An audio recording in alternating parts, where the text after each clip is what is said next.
हम मलेरिया से सालों से क्या सदियों से लड़ रहे हैं। जरूरी बात यह है एक मरीज से दूसरे मरीज को फैलता है। Dengue and malaria both will present like this that you will have really high grade fever, लेकिन उसके साथ साथ वो बीच में टूटेगा भी। प्रेग्नेंट खवातीन है, बच्चे हैं या 65 से बड़ी उम्र के जो लोग हैं उनमें ये इस एक्सट्रीम हद तक जा सकता है। मोर्टेलिटी रेट सेरेब्रल मलेरिया की बहुत हाई होती है, तो इसलिए बर वक्त इलाज तो इसका बहुत जरूरी है। जिक्र करते हैं मलेरिया का, जो कि सिर्फ एक बीमारी ही नहीं बल्कि एक मुसलसल चैलेंज है जो हर साल लाखों इंसानों की जानों को खतरे में डाल देता है।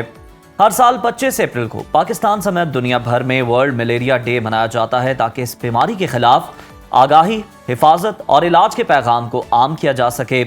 ये दिन पहली बार 2007 में आलमी इदारे सेहत WHO के तहत मनाया गया और तब से ये दिन हमें ये याद दिलाता है कि मलेरिया जैसे मरज का खात्मा सिर्फ दवा से ही नहीं बल्कि आगाही, एहतियात और आलमी कोशिशों से मुमकिन है। मलेरिया मच्छर के जरिए फैलने वाली एक बीमारी जो बर वक्त इलाज ना होने की सूरत में जानलेवा साबित हो सकती है। वर्ल्ड हेल्थ ऑर्गेनाइजेशन के मुताबिक दुनिया भर में मलेरिया से हर साल लाखों अफराद मुतासर होते हैं, जिनमें बड़ी तादाद बच्चों और हामिला खवातीन की हैं। वर्ल्ड मलेरिया डे 2025 का थीम है malaria ends with us, reinvest, reimagine, reignite. बदकिस्मती से पाकिस्तान में 2025 के आगाज से ही मलेरिया के केसेस में इजाफा देखा जा रहा है। खासतौर पर सिंध, बलूचिस्तान, जनूबी पंजाब और खैबर पख्तूनख्वा के बाज़ अजला में माहिरीन खबरदार कर रहे हैं कि मलेरिया अब अपनी शिद्दत बदल कर दिमागी मलेरिया की शक्ल में भी जाहिर हो रहा है, जो खासतौर पर बच्चों और कमज़ोर क़ुव्वत मुदाफ़त रखने वाले अफराद पर हमलावर होता है। आज हम इसी मौजू पर गुफ्तगू करेंगे कि मलेरिया होता क्या है और किस तरह से बचा जा सकता है और क्या पाकिस्तान में इसके मुकम्मल खात्मे की कोई उम्मीद है। तो हमें ज्वाइन किया है, हमारे साथ मौजूद हैं general physician doctor Rubina Usman. Doctor साहिबा, welcome to sun of Pakistan. सबसे पहले तो हमारे सुनने वालों के लिए ज़रा सिंप्लीफाई कीजिएगा, आसान अल्फाज में समझाइएगा कि ये मलेरिया दरअसल होता क्या है और क्या ये हर मच्छर के काटने से हो सकता है या फिर किसी खास किस्म के मच्छर के जरिए ही फैलता है। Thank you so much for having me जी, बिल्कुल आप सही फरमा रहे हैं कि ये असल में जो इसकी इन्फॉर्मेशन और नॉलेज है वो उसमें बहुत कमी है अभी भी, डिस्पाइट द फैक्ट कि हम मलेरिया से कितनी सालों से क्या सदियों से लड़ रहे हैं। ये हमारे एरिया में, खासतौर पे एशिया में बहुत ज़्यादा पाया जाता है। द मच्छर is a very specific kind of मच्छर, लेकिन जो ज़रूरी बात है वो ये भी नहीं है। वो ज़रूरी बात ये है कि ये एक पेशेंट से दूसरे पेशेंट को, यानी एक मरीज से दूसरे मरीज को फैलता है।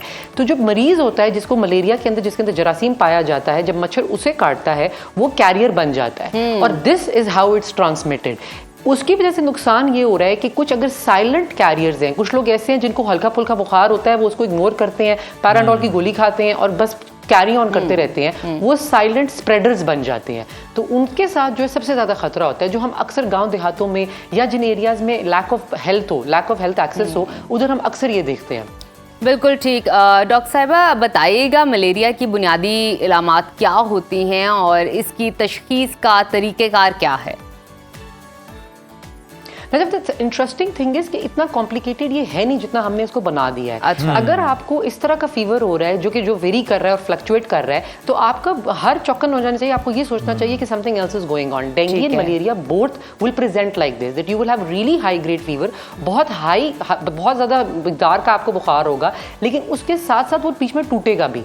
सो as a result of this cyclical pattern अक्सर लोग रीअश्योर हो जाते हैं कि मेरा बुखार तो ठीक हो जाता है, फिर दोबारा थकन की वजह से चढ़ जाता है। That is not the case. और जैसे आपने बोला कि जो इम्यूनो कॉम्प्रोमाइज लोग हैं, प्रेग्नेंट खवातीन हैं, बच्चे हैं या 65 से बड़ी उम्र के जो लोग हैं, उनमें ये इस एक्सट्रीम हद तक जा सकता है। Confusion, drowsiness, dehydration and later on it can lead to other blood complications, spleen complications which can be life threatening. तो उसके लिए बड़ा ज़रूरी है कि हम चौकन रहें और जैसे आपको इस तरह का बुखार हो जो कि हाई ग्रेड है, वेरी कर रहा है, यानी टूटता है फिर होता है, तो आप फौरन जाके अपने जनरल फिजिशियन या मेडिकल स्पेशलिस्ट को दिखाएं। एक सिंपल ब्लड टेस्ट है, वो ब्लड टेस्ट हर लेबोरेटरी में ऑलमोस्ट अब होता है। सबसे अच्छी बात यह है कि WHO ने जो प्रोग्राम बनाया है उसमें हमने लास्ट ईयर अलोन 11 मिलियन लोगों को स्क्रीन किया है। ये चीज शो करती है कि ऑल्दो हमारे केसेस 2 मिलियन थे, लेकिन तकरीबन 11 मिलियन लोगों का ये टेस्ट हुआ था, यानी तशखीस करने के लिए। That is the proactive way that we should be behaving. Doctor साहिबा, पाकिस्तान में मलेरिया की मौजूदा सूरत हाल क्या है? किन इलाकों में इसकी शरह ज़्यादा है? क्योंकि हमने देखा कि कराची में भी रिसेंटली दिमागी मलेरिया के बहुत ज़्यादा केसेस सामने आए हैं। ये किस तरह से डिफरेंट है और इसके स्प्रेड होने की क्या रीजंस हैं?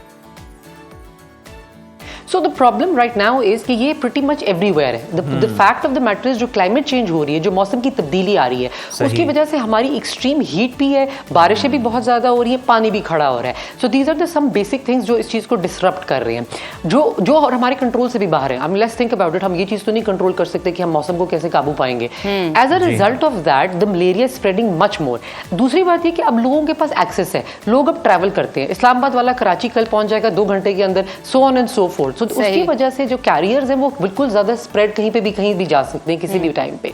सेरिब्रल मलेरिया या जो दिमागी मलेरिया है वो is more dangerous, is more scary because it affects your brain. और उसमें सबसे ज़्यादा कंफ्यूजन ये होती है कि बाय द टाइम डायग्नोसिस होता है उसमें बहुत डिले हो जाता है।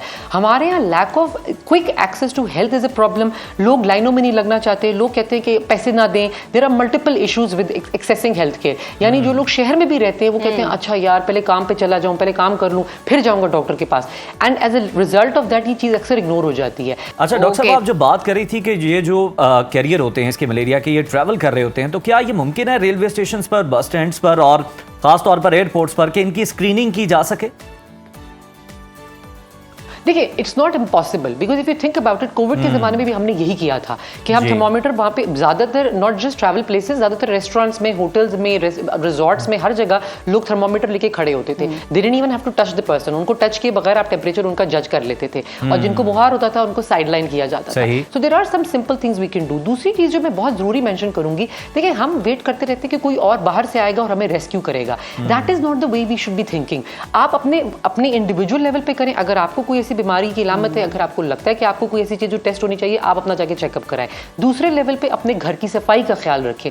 तीसरे लेवल पे अपने मोहल्ले की सफाई का ख्याल रखें। कूड़ा, क्रिकेट, खड़ा हुआ पानी, ये सारी चीजें बहुत डेंजरस हैं फॉर ऑल ऑफ दीज जरासीम टू ग्रो एंड फ्लरिश। अच्छा डॉक्टर साहब, मैं आपसे जानना ये चाहूंगी कि आपने दिमागी मलेरिया का भी जिक्र किया है, मजीद इन डिटेल हमें बताइए कि इसके कॉन्सिक्वेंसेस कैसे होते हैं, कैसे हम डिफ्रेंशिएट कर सकते हैं कि ये मलेरिया दिमागी मलेरिया है या नॉर्मल मलेरिया है, इसकी सिम्टम्स क्या हैं और इसका बर वक्त इलाज क्यों ज़रूरी है, ये भी बताइएगा।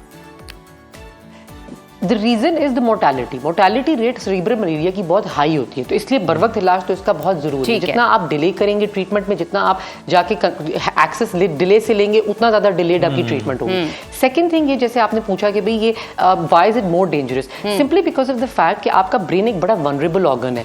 ये चीज़ हमारे पास इसका कोई एब्सोल्यूट ट्रीटमेंट नहीं है, सपोर्टिव मेजर्स हमारे पास ज़्यादा होती हैं। ज़्यादातर ट्रीटमेंट जो होती है वो अब सपोर्टिव होती है, we give the medicine as well, लेकिन ज़्यादातर औकात में ये होता है कि मरीजों के साथ और प्रॉब्लम शुरू हो जाते हैं, उनके प्लेटलेट्स, उनके हीमोग्लोबिन, उनकी और चीज़ें खराब हो जाती हैं, उनकी dehydration, multi organ failure, things like that. So the problem is very complex. दूसरा ये मसला होता है कि जब सेरिब्रल मलेरिया का पेशेंट, क्योंकि confusion and drowsiness is a predominant symptom, जब तक वो आप कंफ्यूजन ड्राउजीनेस तो अक्सर औकात में आपको बुखार के साथ भी होती है, तो लोग इसको कभी कभी इग्नोर कर देते हैं, नजरअंदाज कर देते हैं कि ये तो चलो बुखार था, बीमारी में बोल रहा था, इस तरह हेलुसिनेशंस जिसे कहते हैं। लेकिन इस सिचुएशन में this is very life threatening, so you need to be very very conscious about high grade fever, diurnal variation, यानी कि उसका फ्लक्चुएट कर रहा है टेम्परेचर, एंड कंफ्यूजन। डॉक्टर साहब, लास्ट में जरा हमें बता दीजिएगा कि आप आवाम को क्या मशवरा देना चाहेंगी कि किस तरह से वो मलेरिया से खुद भी महफूज रख सकते हैं और अपने प्यारों को भी महफूज रख सकते हैं? देखिए, simple preventative measures, cover yourself when you are going out. अगर आप शाम के औकात बाहर जा रहे हैं तो अपनी टांगे, अपने हाथों और अपने पैरों को कवर्ड रखें ताकि मच्छर काटे नहीं। तो पहला स्टेप तो ये होता है। जैसे हम मास्क पहनते हैं कोविड के लिए, imagine this is your mask against malaria and dengue. Secondly, cleanliness, hygiene and cleanliness is very important. अपना ख्याल, अपने मोहल्ले का ख्याल, अपने घर का ख्याल, ये हम ही रखेंगे और कोई आके हमारे लिए नहीं रख सकता।